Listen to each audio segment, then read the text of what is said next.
Annelerin alışık olduğu yerden, mutfağımızdan sesleniyorum şimdi size. Yanımda çocuk hastalıkları uzmanı, yardımcı doçent doktor Hayri Gözlükgiller hocamız var. Hocam hoş geldiniz. Hoş bulduk. Nasılsınız? Çok teşekkür Hayırlı uğurlu ederim. olsun program. Sağ olun, eksik olmayın. Allah'tan da Sizler daha iyi oluyoruz. İyi İnşallah, olmak için, inşallah. sağlıklı olmak için güzel bilgiler alıyoruz. Şimdi çocuklarda çok yaygın olan iki tane rahatsızlık var. Astım ve alerji. Bugün bu konu başlıklarını ele alacağız Tabii, sizinle. Astımla başlayalım mı? O Başlayalım. bitmeyen öksürükler, nöbetler, krizler, ilaçlar. Bunu engellemek için bir şey var mı hocam? Niye çocuklar Esasında astım çok şey oluyorlar? var. Yani biliyorsunuz böyle İstanbul gibi rutubeti yoğun ortamlarda, rutubeti yoğun yerlerde Evet. astım daha fazla oluyor. Evet. İç Anadolu bölgesinde daha az. Şimdi maalesef bizde periyodik olarak işte antihistaminiklerdir, lokotriyen reseptör antagonistlerdir ve kortizonlardır sırayla kullanıyoruz. Ve çocuğun hayatını mahvediyoruz. Yani ilaçlar mı astıma neden oluyor? Hayır, ilaçlar astıma neden olmuyor. İlaçların tedavisinde, astımın tedavisinde ilaçları kullanıyoruz Evet. ve bu ilaçlar da vücudu mahvediyor. Astım ne esasında? Yani azıcık böyle hırlaması olsa, özellikle alerjik anne babaların çocuklarında böyle odada azıcık hırladığını duysa anne tedirgin oluyor. Tabii. Ve hemen doktora başvuruyor. Evet. Doktor da biraz da ailenin baskısıyla ilaç başlıyor. Bu yanlış.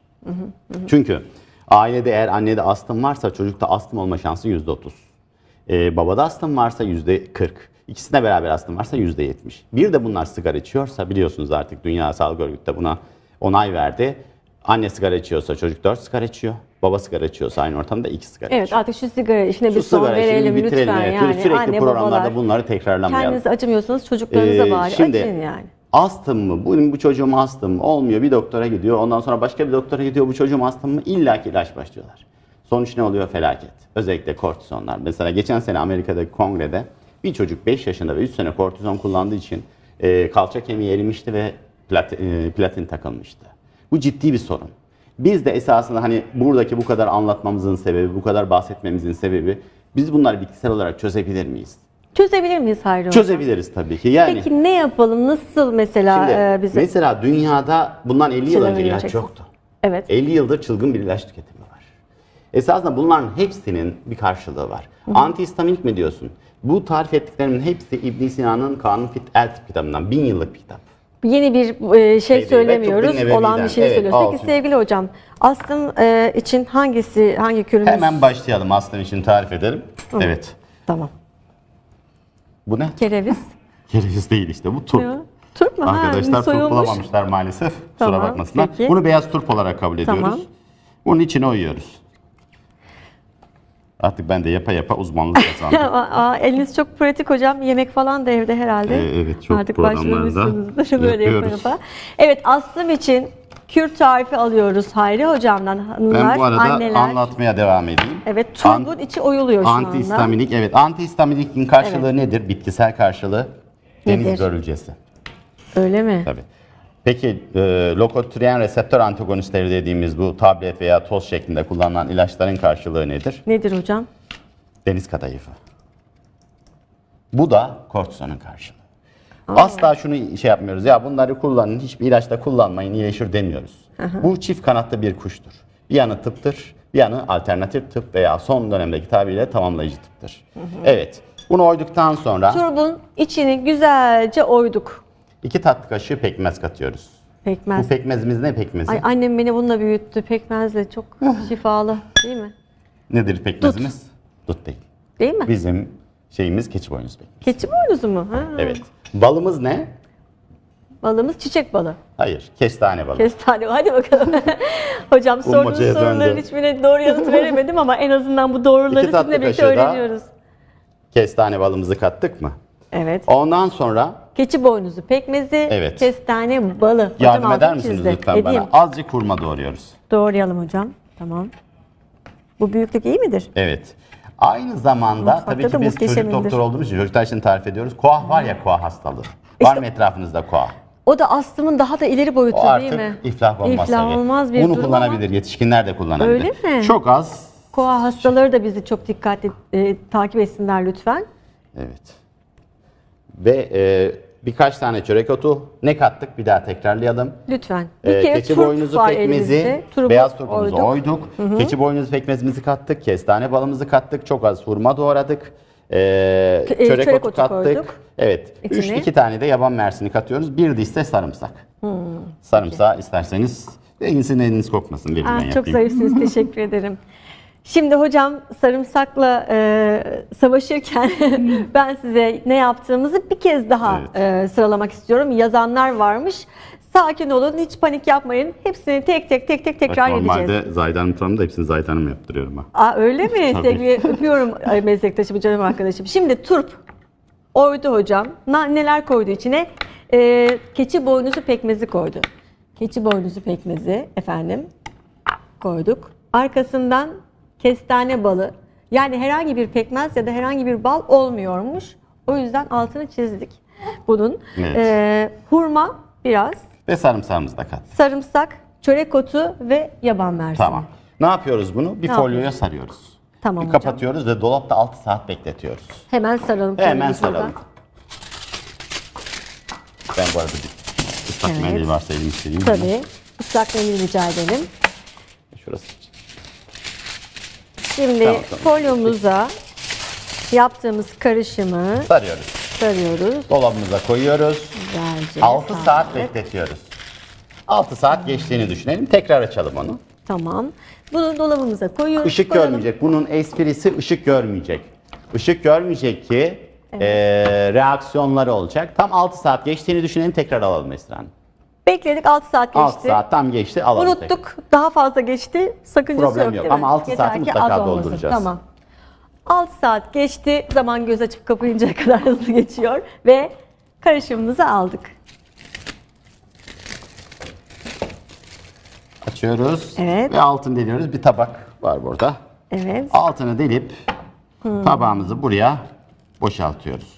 Şimdi 6 saatin bir özelliği var muhakkak. Reaksiyon olması için Değil mi? gerekiyor. Evet. Yani bunun ilaç... İbn Sina'nın kitabında şöyle bir şey var. Ben onu çok şey yaparım. Çok da önemserim. Bakın akmaya başladı. Tabii. Şimdi gösterelim hocam. Şimdi, evet. Diyor ki İbn Sina, ıhlamuru diyor 1 kere kaynatırsanız içecek, 2 kere kaynatırsanız zehir, 3 kere kaynatırsanız ilaç olur. Hepsinin aslında yani birer hepsinin bir reaksiyonu reçetesi var. O Evet, reçetelerine göre biliyorsunuz, yapmak bütün lazım. ilaçlar esasında bitkilerden hazırlanıyor. Peki biz bunu yaparken söyleyelim. Ben astım mıyım? Nasıl anlarım? Çok öksürünce ve böyle hırıltılı öksürünce biz onu astım diyoruz. Çocuğunuz var mı Esen? Var, evet. Kaç yaşında? Erbil 14 yaşında. 14 yaşında. Peki hiç alerji sorunuyla karşılaştınız mı? Hayır. Gece aniden böyle hastaneye falan gittiğiniz oldu mu? Yani ateşten dolayı oldu, alerjiden dolayı Şimdi olmadı hocam. böyle bu sesi hiç duydunuz mu? Bu Hayır. larenjit veya kurup. Bu ses teli iltihabı. Bu nedir? Ben astım krizine giriyorum habercisidir. Burada ne yapıyoruz? Mesela doktora götürme şansın yok. Evde teksin, araban da yok. Evet. Ya buzdolabının kapağını açıp çocuğu oraya tutuyoruz. Ya pencereyi açıp dışarıya tutuyoruz. Bu çocukta 45 dakikalık bir rahatlama yapıyor. Ve astım krizine girmeden önce bu çocuğu kurtarmış oluyoruz. Bir dakika, çok önemli bir şey söyledik. Astım krizine girmeden önce çocuğa Çocuklar şu evde sesi yapılabilecek duyuyorsunuz. hızlı pratik Tedavi. çözümler. Evet. Bu sesi duyduk. Köpek Evet. havlar tarzı ses. Larenjit Evet. ya da kuruptur bunun şeyi. Ne yapıyoruz? Bu çocuğu ya buzdolabının kapağını açıp orada tutuyoruz bir 5 dakika ya da pencereyi açıyoruz orada tutuyoruz. Serin hava çocuğu rahatlatır, ödemi azaltır. Bu size 45 dakika kazanır. Özellikle bu niye önemli? Mesela köydesiniz, sağlık ocağı da yok. Bunu 45 dakikalık yapmazsanız yolumuz var. hastaneye gidecek kadar zamanınız olmayabilir. Köye gerek yok, İstanbul'da öyle Ya hocam. İstanbul'da da 45 öyle. dakikadan Hastaneye önce gidersin gidemiyoruz. 400. sırayı verirler. Mesela devlet hastanesi söyledi. En azından bunun bir zaman kazanma açısından önemli. Peki şimdi astım için yaptığımız kürümüz evet hazır. Bakın Hazır. şöyle karışım Bunu boşalttık. tabağa. Bunu 3 Boşaltıldı. yaşından büyük çocuklarda sabah akşam 2 tatlı kaşığı. 3 yaşından büyük çocuklarda, Sabah akşam 2 tatlı Sabah, kaşığı. Yetişkinlerde akşam de iki sabah tatlı akşam kaşığı. 1 çorba kaşığı. yetişkinlerde de Yetişkinlerde de çok faydası Çok var. faydası var, Yine bir ilacınızı çorba kaşığı. kesmeden doktorunuza danışarak kullanıyorsunuz ve ciddi şifalar sağlıyorsunuz. Geçmiş olsun. evet astımla ilgili çok şifalı bir kür öğrendik ve pratik bir bilgi gerçekten faydalıydı. Şimdi bu astımla sevgili hocam alerji bazen birbirine böyle karışabiliyor.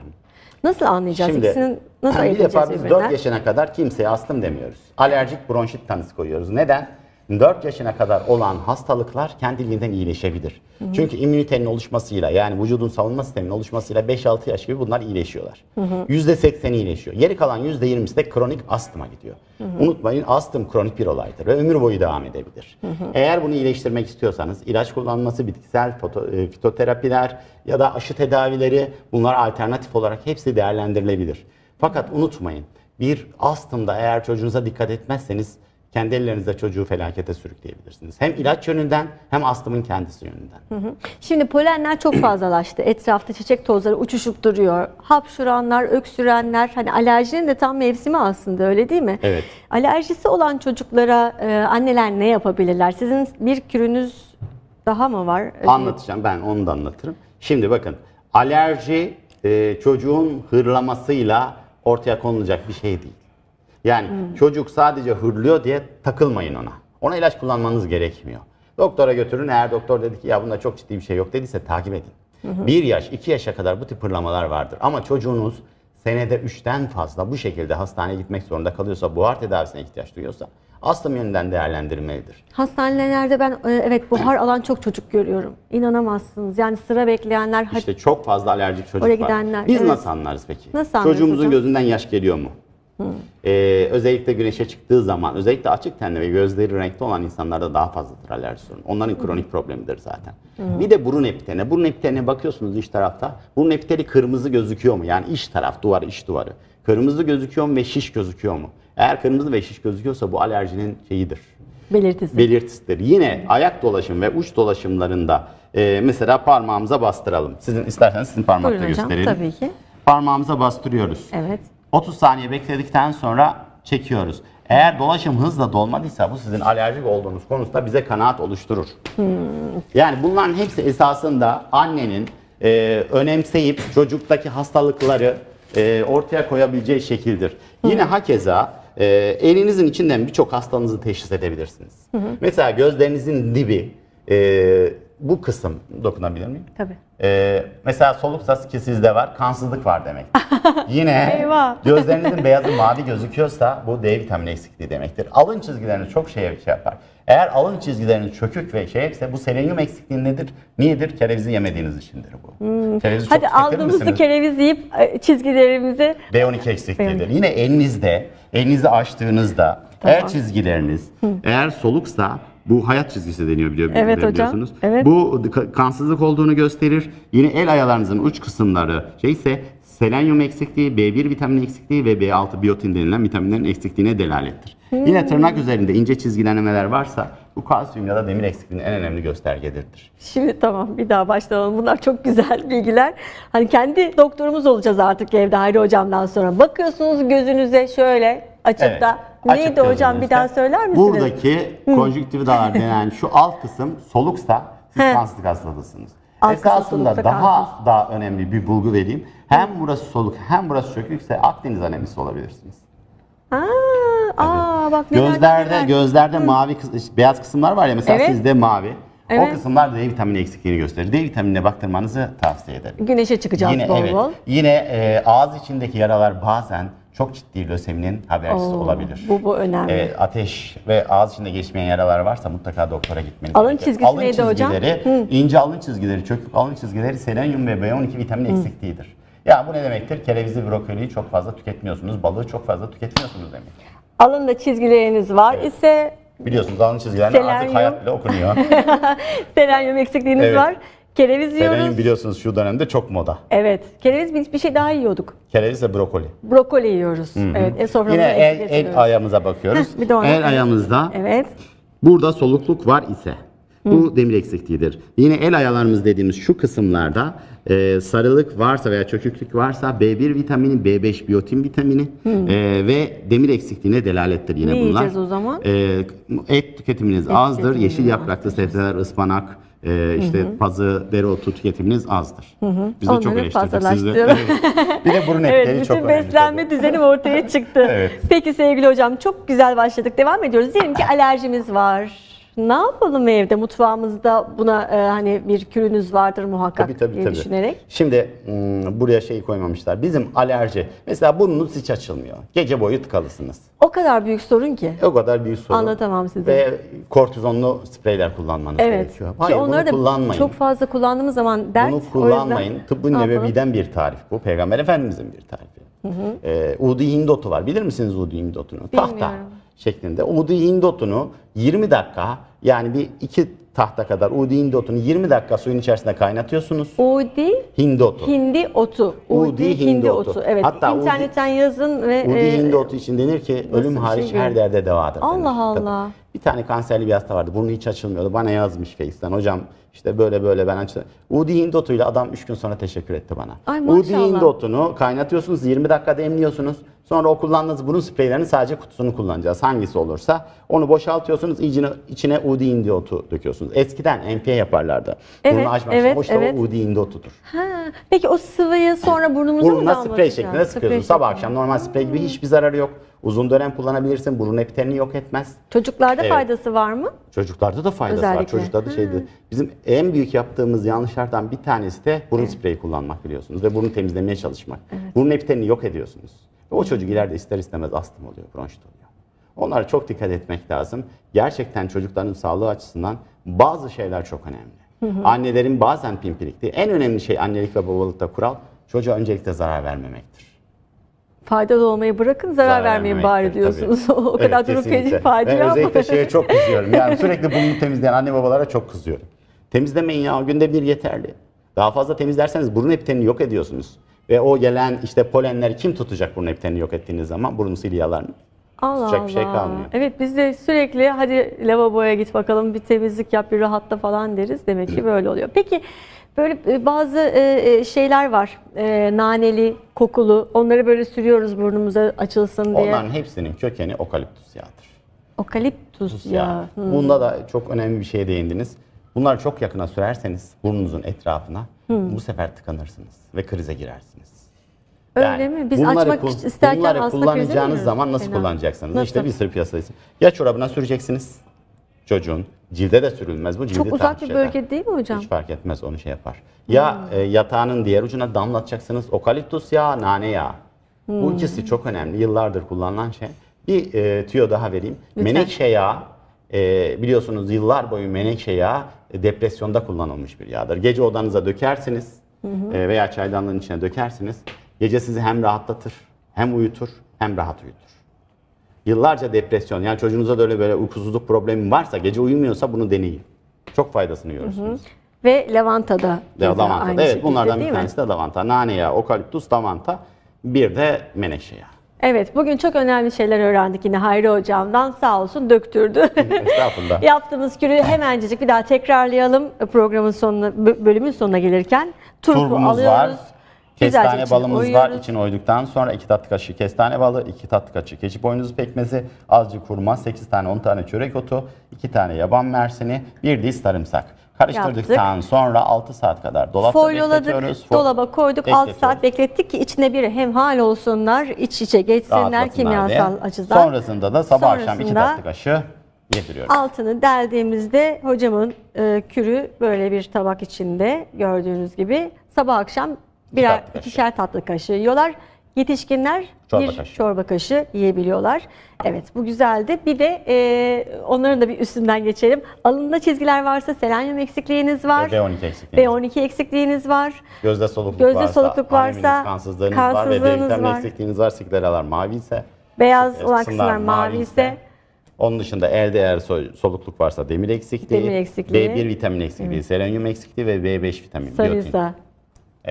Evet. Bende de çok hastalık çıktı. Ben bu arada size kitabımı da hediye edeyim. Burada ve da hepsi hocamın var, kitapları burada. Bu kitaplardan da bilgileri alabilirsiniz. Evet. Hocam çok teşekkürler. Ben de teşekkür ederim. Bizi yine çok aydınlattınız. Eksik olmayın. Evimizde kendimizin doktor olmaya devam o zaman. Sağ olun. Kısa bir ara, program bitmiyor. Bütün hızıyla devam ediyor. Bilakis bir başka hocamla karşınızdayım az sonra.